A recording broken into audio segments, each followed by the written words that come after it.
Você já ouviu dizer que o melhor detergente é o sol, tudo feito transparente à luz do dia?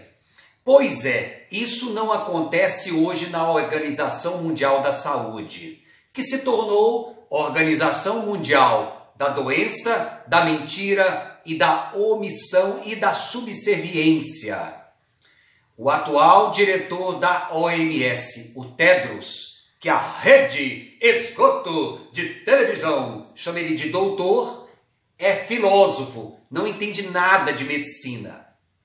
Assim que ele tomou posse, ele deu posse como embaixador da boa vontade na OMS, um ditador sanguinário do Zimbábue. Você sabia que ele foi eleito de uma maneira inédita, com votos fechados e com denúncia de corrupção da China e da Rússia, países comunistas? Você sabia que a OMS só existe porque os países doam dinheiro da população para que ela exista?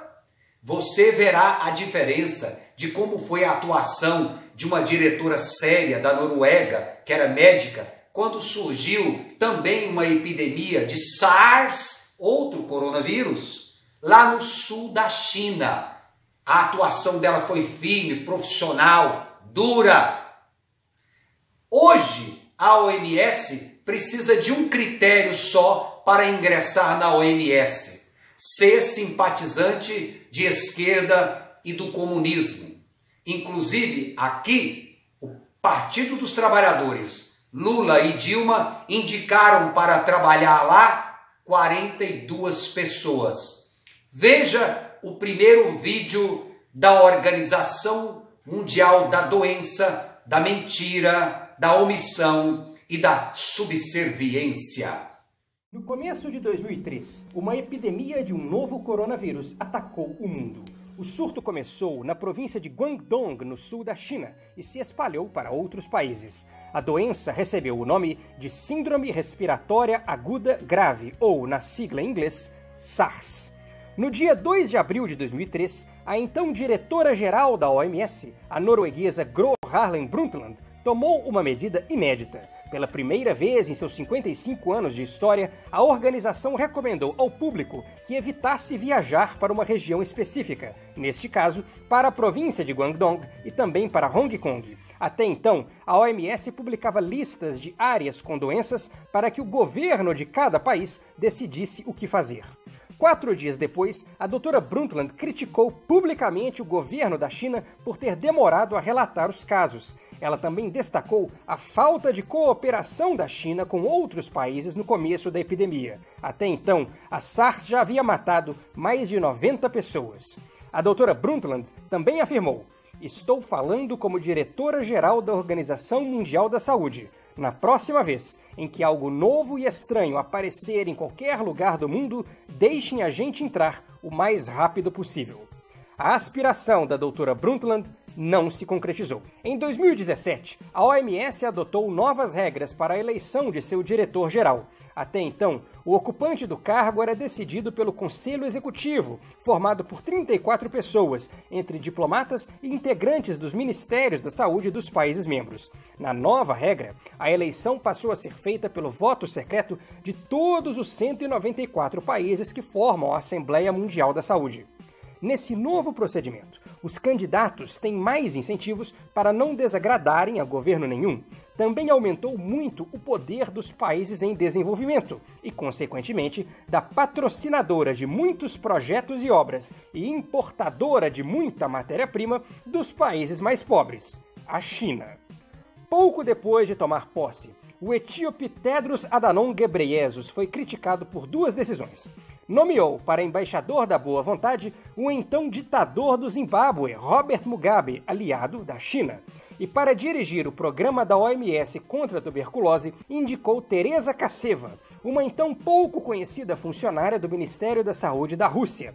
A prestigiada revista médica britânica Lancet criticou a escolha, já que entidades que enfrentam a tuberculose não foram consultadas, e o histórico do governo russo em lidar com a tuberculose é ruim.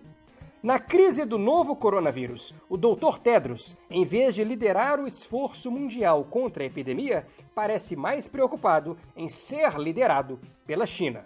Em 11 de janeiro, a OMS publicou que cientistas chineses ainda não haviam confirmado a transmissão do novo coronavírus de pessoa para pessoa.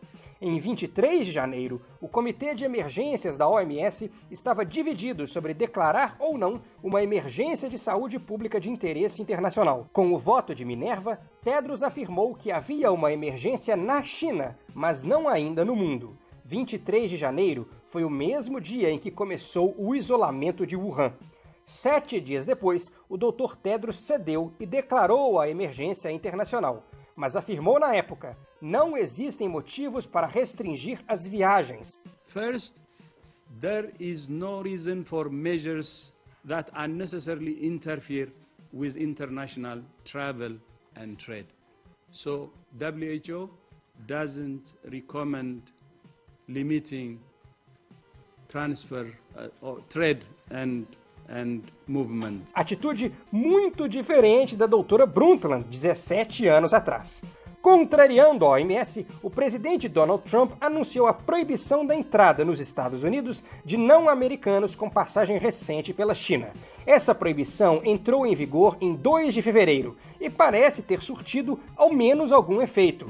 Estudos separados de 2 faculdades de medicina diferentes em Nova York concluíram que a maior parte dos casos de coronavírus na cidade foram trazidos por viajantes vindos da Europa em meados de fevereiro. Pior ainda, naquele mesmo pronunciamento em 30 de janeiro, o Dr. Tedros elogiou a atuação da ditadura chinesa, numa completa inversão da realidade. As I have said repeatedly since my return from Beijing, the Chinese government is to be congratulated for the extraordinary measures it has taken to contain the outbreak, despite the severe social and economic impact those measures are having on the Chinese people. In many ways, China is actually setting a new standard for outbreak response, and it's not an exaggeration.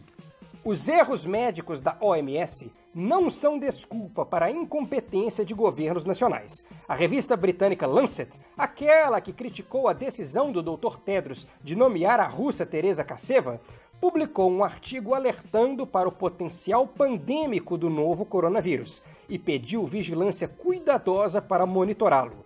Isso em 24 de janeiro, o dia seguinte ao fechamento de Wuhan. O primeiro princípio da medicina é não fazer mal. A atuação do diretor-geral da OMS mostra que esse é um princípio difícil de seguir, com o bafo da China na nuca.